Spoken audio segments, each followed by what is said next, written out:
Olá, bem-vindos ao Vozes Livres! Hoje é um podcast onde iremos discutir ideias que moldam nossa sociedade. Hoje iremos falar sobre um dos direitos fundamentais mais debatidos da atualidade. Qual? O artigo 19º. Qual que é esse? A liberdade de expressão. Até onde ela vai? Existe limite? Como ela influencia a nossa vida?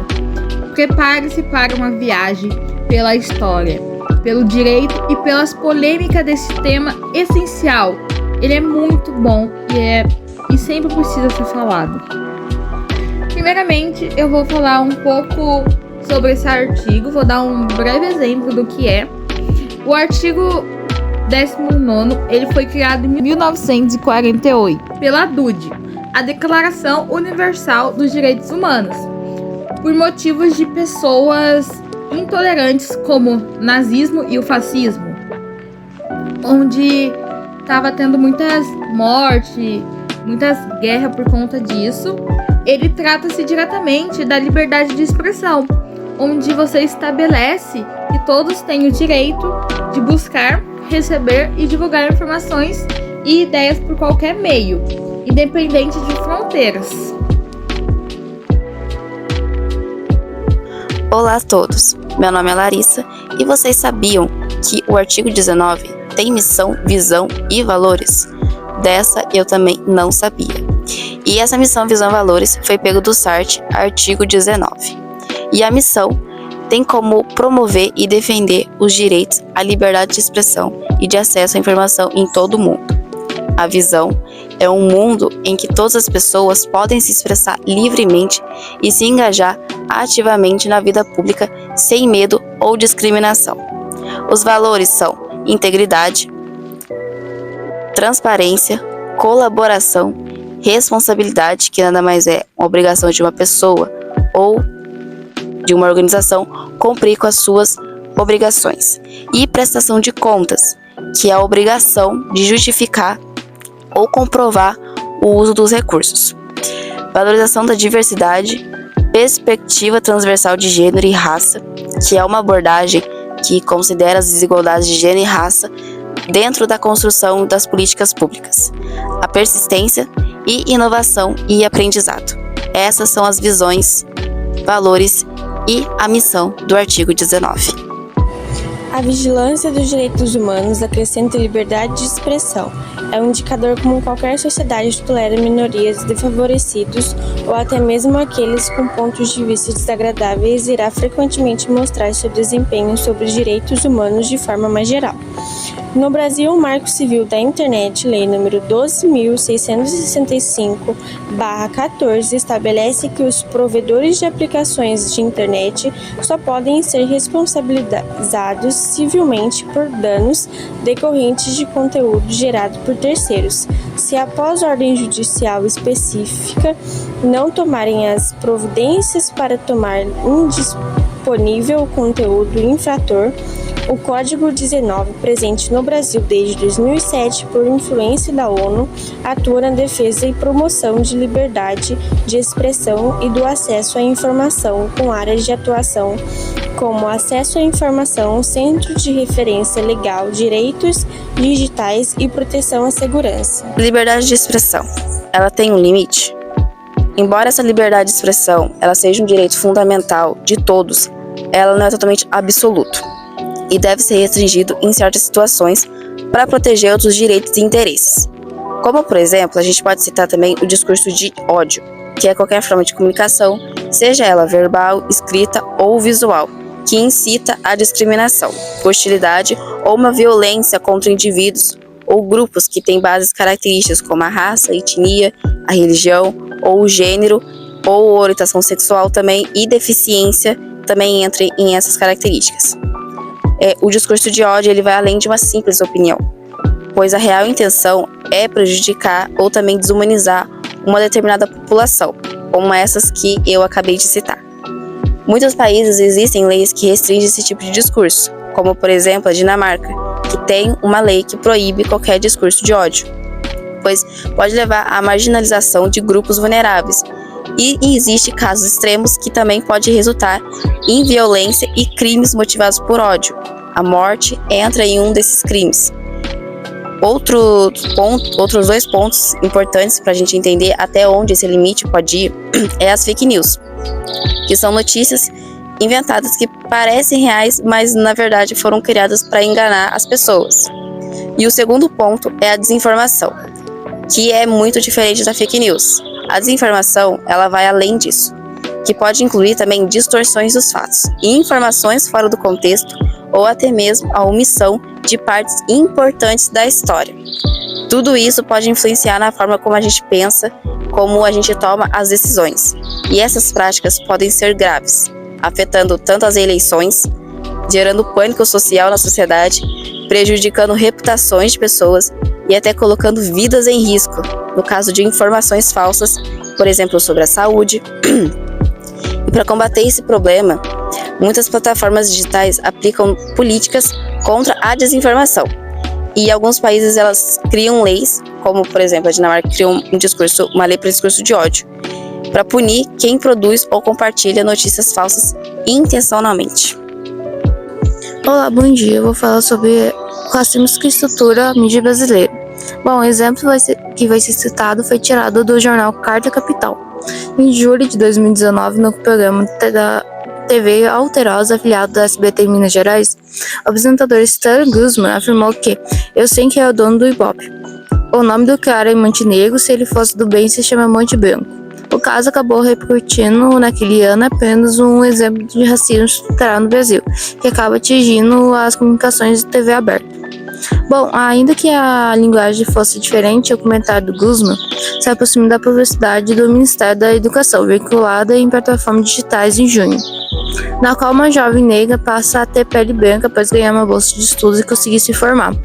A parte da jovem sem estudos é negra, enquanto a mão segurando o diploma é branca. Em 8 de dezembro de 2019, o apresentador e dono do SBT, Silvio Santos, protagonizou mais um caso de racismo na TV.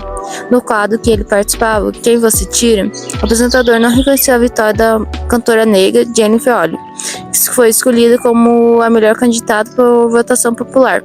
Enquanto ela recebeu 84 votos, seus adversários receberam 8, 5 e 3 votos cada uma. Silvio Santos não apenas decidiu dar o mesmo prêmio para todas as candidatas, como aumentou o valor em dinheiro para a candidata que ele acreditava ser a melhor e mais bonita, que acaba sendo uma mulher branca. Agora, eu irei dar o segundo exemplo de um episódio que viola a liberdade de expressão. E esse exemplo vai ser da cobertura na pandemia. Foi tirado do G1 em 2021. No relatório, a Harvard, ela afirma que a imprensa enfrentou ataques de todos os lados no ano passado, em 2020, com um discurso de ódio e acusações durante a cobertura da pandemia. Além de ter que reforçar a credibilidade do jornalismo profissional com a apuração e checagem de centenas de notícias falsas e negacionistas sobre as medidas de segurança impostas pela Covid-19, a imprensa enfrentou ataques que vieram de todos os lados, com discurso de ódio e acusações de causar histérias e pânico pela divulgação de dados sobre infectados e mortos pela doença, diz o documento. E também, mas nem mesmo a constante tentativa de intimidação, ameaças e até agressões físicas, além do linchamento virtual, foram capazes de parar o jornalismo profissional, considerado o serviço essencial no combate à pandemia, e que continua nas ruas para levar a população brasileira, ainda em isolamento social, a sua melhor produção, conteúdo de credibilidade, acrescenta no relatório. De acordo com o relatório, a pesquisa feita pela empresa Bits mostra que em 2020 foram registrados 2,9 milhões de posts na internet contra a imprensa, com palavras de baixo calão, expressões pejorativas e depreciativas. Nesse relatório, afirma que, conforme a Bits, foram 7,9 mil ataques por dia, 330 61 ataques por hora e 6 ataques por minutos. O nosso grupo entrou em análise e demos a nossa humilde opinião sobre os 2 exemplos de episódio que viola isso. O primeiro é o do primeiro exemplo, que analisando os dados estudados, a gente viu que o racismo ele é muito ocorrido, ainda mais em redes nacionais, como citado no exemplo acima. E parece que mesmo estando evidente, as pessoas elas não dão tanta importância no combate do racismo, e não é falado tanto. A liberdade de expressão em relação ao combate do racismo é essencial, porque ela permite a divulgação de ideias e a crítica de ideias racistas, porque com isso você vai poder se manifestar sobre isso, você falar sobre o que você sente na questão do racismo e tudo mais, ainda mais se você é uma pessoa que sofre racismo. E no segundo exemplo, está falando sobre a questão do discurso de ódio e acusações, mas a liberdade de expressão, ela não é para isso, para causar ódio, e sim para você se expressar de uma forma pacífica, para defender os seus direitos. A liberdade de expressão, ela impacta a vida cotidiana, ao permitir que as pessoas compartilhem as suas ideias e acessem informações e tomem decisões conscientes. Ela influencia muito nas interações sociais, no trabalho, ativismo e também no entretenimento e debates públicos, porque você pode muito bem debater sobre as suas opiniões e tudo mais. Cada pessoa, indivíduo, tem uma opinião diferente, então por isso que existe a liberdade de expressão. E é com muita dó no coração que chegamos ao fim desta jornada sobre a liberdade de expressão. Vimos como esse direito é fundamental e molda a nossa sociedade, impulsiona o debate e nos desafia a encontrar um equilíbrio entre a voz e a responsabilidade. Mas a grande pergunta permanece: até onde vai a nossa liberdade? E como garantir que ela continue sendo um pilar da democracia, sem se tornar um instrumento de ódio ou de desinformação? No fim das contas, a liberdade de expressão não é apenas um conceito abstrato. É uma escolha diária, uma escolha que fazemos ao falar, ao ouvir e principalmente ao compreender, porque é você que escolhe. Bom, muito obrigado por nos acompanhar até aqui, de coração.